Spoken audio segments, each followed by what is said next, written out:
Hi friends, మరోసారి మహబ్ channel video ఇచ్చిన వారు సబ్స్క్రైబ్ చేసుకోండి. నిరుద్యోగులకు శ్రీధర్ బాబు గారు అయితే గుడ్ న్యూస్ అయితే చెప్పడం జరిగింది. సో నిరుద్యోగులు కూడా ఎవరు కూడా ఆందోళన చెందొద్దు, త్వరలోనే జాబ్ క్యాలెండర్ ప్రకటిస్తాము అనేసి చెప్పడం జరిగింది. నేను అసెంబ్లీలో జాబ్ క్యాలెండర్ ప్రకటించనని చెప్పలేదు. సో దీనిని తప్పుదోవ పట్టిస్తున్నారనేసి కూడా దీనిపైన స్పష్టంగా చెప్పడం జరిగింది. సో ఖచ్చితంగా ప్రభుత్వ ఉద్యోగాలు ఇచ్చే బాధ్యత మా ప్రభుత్వానికి ఉన్నదనేసి కూడా క్లియర్ కట్గా అనౌన్స్ చేయడం జరిగింది. సో నిన్న జరిగినటువంటి ఐఐటి హైదరాబాద్లో జరిగినటువంటి ఒక కార్యక్రమంలో పాల్గొన్నటువంటి శ్రీధర్ బాబు గారు మీడియా ముందు వచ్చి ఈ యొక్క విషయం అయితే చెప్పడం జరిగిందండి. సో నిరుద్యోగులకు మరొక దీనిని బట్టి చూసుకున్నట్లయితే 3-4 మంత్స్లో ఖచ్చితంగా నోటిఫికేషన్లు వచ్చే అవకాశాలు కూడా ఎక్కువ కనబడుతున్నాయి. సో బడ్జెట్ తర్వాత బహుశా అనౌన్స్ చేసే అవకాశాలు కూడా దాదాపుగా ఎక్కువ కనిపిస్తుందండి. సో ప్రజెంట్ ఉన్నటువంటి సిచ్యువేషన్స్లో మరి ఎలక్షన్స్ ఎఫెక్ట్ ఉండగా కారణంతో మరి కొంచెం డిలే అవుతుంది. సో త్వరలో అంటే 3-4 మంత్స్లోనే దీనికి సంబంధించినటువంటి రిక్రూట్మెంట్ ప్రాసెస్ కూడా ఉండే అవకాశాలు కూడా దాదాపుగా ఎక్కువగా కనిపిస్తున్నాయి. నిరుద్యోగులు ఎవరు కూడా ఆందోళన చెందొద్దు, త్వరలోనే ప్రకటిస్తాము అనేసి కూడా స్పష్టంగా చెప్పడం జరిగింది. సో ఎవరి మాటలు విని అయినా సరే మీరు మోసపోవద్దు, ఖచ్చితంగా మేము నోటిఫికేషన్స్ అనేది ఇచ్చే ప్రయత్నంలోనే ఉన్నాము, దీనికి సంబంధించినటువంటి ప్రక్రియ నడుస్తుంది అనేసి కూడా చాలా స్పష్టంగా చెప్పడం జరిగింది సార్. సో ఏదైనా సరే అటు తెలంగాణలో అయినా సరే, అదేవిధంగా ఏపీపీఎస్సీ అభ్యర్థులు కూడా చాలామంది సార్ మరి నోటిఫికేషన్లు వస్తాయా లేదా అనేసి చాలామంది చెప్తున్నారు. యాక్చువల్లీ ఏపీపీఎస్సీలో ఇప్పటికే 99,000 ఉద్యోగాలకు సంబంధించినటువంటి ఖాళీల భర్తీకి సంబంధించినటువంటి ప్రభుత్వం అయితే కసరత్తు చేయడం జరుగుతుంది. సో ఏదైనా మరో 2-3 నెలలు సో బడ్జెట్ తర్వాత కూడా ఇక్కడ ఏపీపీఎస్సీ కూడా ఇక్కడ నోటిఫికేషన్స్ ఇచ్చే ప్రయత్నంలో ఉన్నది సార్.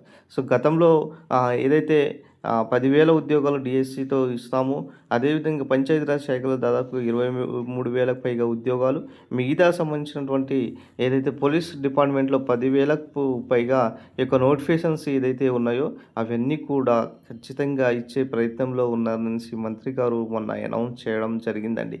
సో ఖచ్చితంగా అటు ఏపీఎస్సీ అయినా సరే, ఇటు టీజీపీఎస్సీ అయినా సరే, మరి 2 తెలుగు రాష్ట్రాల్లో ఈసారి భారీ ఎత్తున ఒక పెద్ద నోటిఫికేషన్లు అయితే మీరు చూడబోతున్నారండి. సో ఖచ్చితంగా ఈ యొక్క నోటిఫికేషన్స్ అనేది మరో 3-4 నెలల్లో ఉండవచ్చు.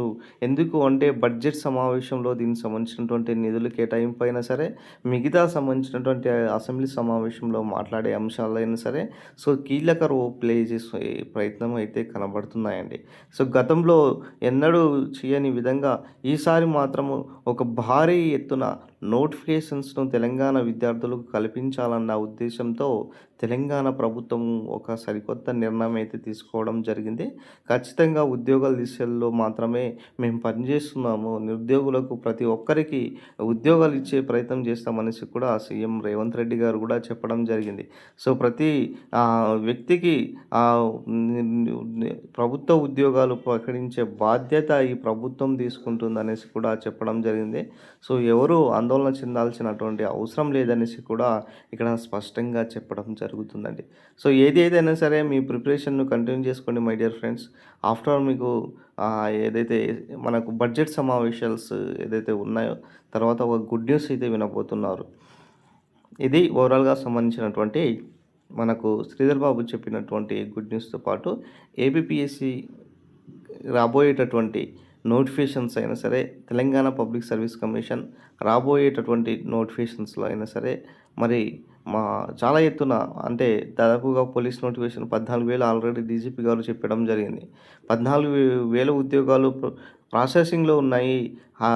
ఎప్పుడైతే ప్రభుత్వము దీనికి సంబంధించినటువంటి ఏదైతే ఆర్థిక శాఖ ఆమోదించిన తర్వాత ఇస్తుందో అప్పుడే మేము దీనికి సంబంధించినటువంటి నియామక ప్రక్రియ కంప్లీట్ చేస్తామనేసి కూడా చెప్పడం జరిగింది. ఏదైనా సరే 2 తెలుగు రాష్ట్రాల్లో నోటిఫికేషన్ రానున్నాయి సార్. ఇది ఈరోజు సంబంధించినటువంటి అప్డేట్.